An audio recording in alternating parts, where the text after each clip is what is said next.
Now, let me discuss the quality of energy. So now let's come back to the energy. The question now is that, can we really make use of energy entirely? So in order to ask this question, so then we have to really think about, the world that we are living. So let me just draw quick schematics. I'm talking about the energy. So let's say that there is a whole entirely energy level, then that is your energy. Okay, so your energy level is here. So in order to make a certain quantity about the energy, we should have a reference.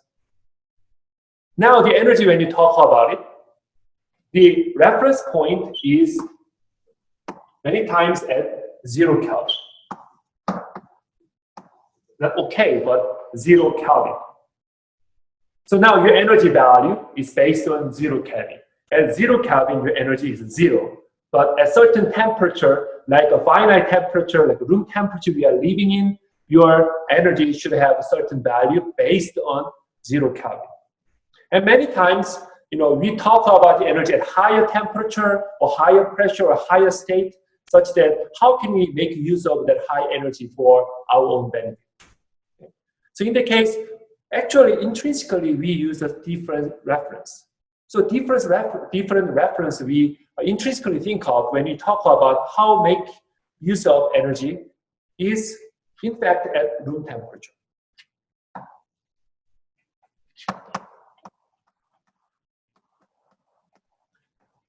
Because once our temperature, somehow your energy, the temperature of that energy happens to be lower than room temperature, many times in terms of heat engine, if you really think about heat engine, it is not possible to use that energy anymore because that energy level is already lower than the energy of the room temperature. Okay? So we call that as that state. And in fact, in terms of usability of energy or quality of energy, we many times start our reference from that, and only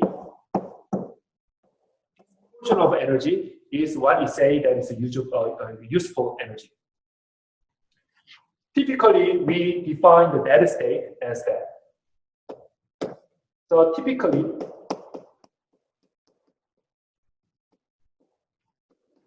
dead state is at temperature, I'm going to use T naught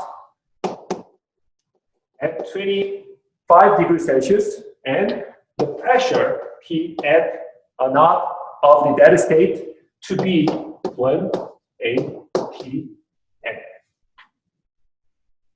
But that is just typical values when we talk about the dead state. But if your environment is at very cold place like Minnesota, or very hot place like, I don't know, maybe Hawaii or in the middle of Arizona, then your dead state also should change depending on the environmental surrounding temperatures and surrounding pressure.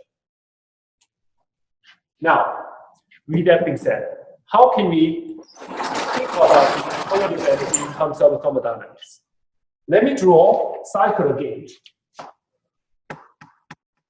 Now, usually your heat engine operates in between high temperature reservoir and low temperature reservoir. And that is your heat engine.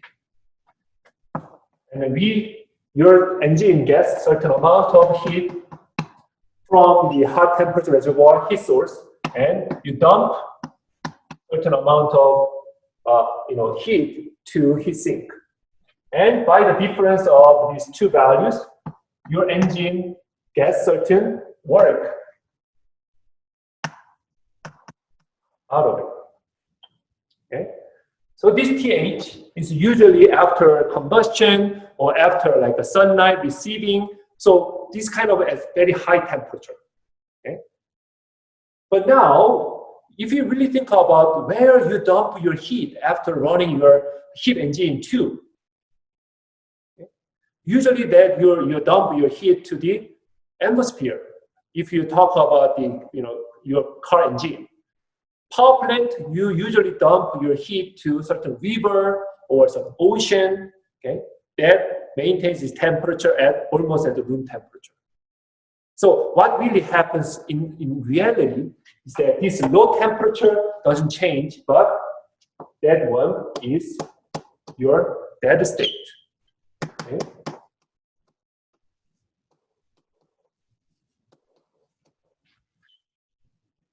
So I'm not going to use TL anymore, but I'm going to use T naught to state that, okay, so your place, your low temperature reservoir that you can dump heat actually is limited by a room temperature dead state. Then with that being said, if you try to write up the first law of thermodynamics of the cycle, so let's assume that your cycle is your system, then what you can write is the work net is equal to QH minus QL. Okay? Now, because we already know the W net, so let me just delete net to save our time. So that is your first law of thermodynamics. Now, how about the second law? Same thing. Because we are talking about cycle, you shouldn't have any entropy change of your system, which equals to QH over TH minus QL over TL plus entropy generation. So now what we know is QL can be written as QH times T, in that case it should be T naught. T naught over TH plus T naught times entropy generation. So that is the amount of heat that we dump to the dead state. Then let's try to combine this equation and that equation. Okay. I'm going to erase all these equations, but I'm going to start by combining these two equations in the next line. So your work can be written as QH minus QL, but from the second law of thermodynamics, I know how to express this QL with different terms, which can be written as QH minus, now QH times T naught over TH, okay, plus T naught SG.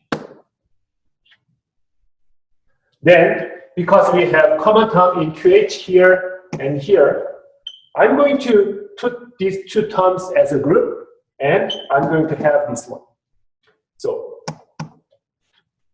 what I have now is QH times 1 minus T naught over TH minus T naught times SG.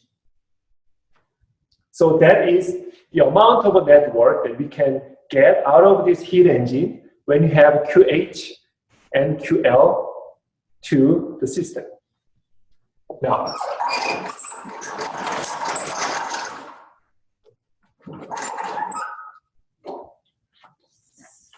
what do you see from this equation?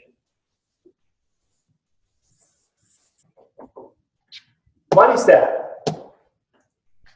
Can you remember any equation that we saw so far about that? This one is thermal efficiency of Carnot cycle, okay, which is defined as W net reversible. Okay, so reversible work divided by your heat input. Okay. Now, by applying that equation to the position of the thermal efficiency of a Carnot cycle. The whole first term gives us reversible net work. Okay? So that is the maximum amount of work that this heat engine can possibly produce. But in reality, all realistic heat engines cannot produce that much of work. Always there must be certain loss. And we actually before we called that as lost work. And now, even for the perspective of a thermodynamic cycle analysis, we also have certain loss, as you see here. Now let me write it again. So your realistic net work that's produced by your heat engine can be written as your ideal reversible net work from your heat engine minus certain loss factor that is expressed in terms of T naught, that is steady state temperature, times your total entropy generation of your heat engine. Okay? And we call that as, again, lost work or irreversibility.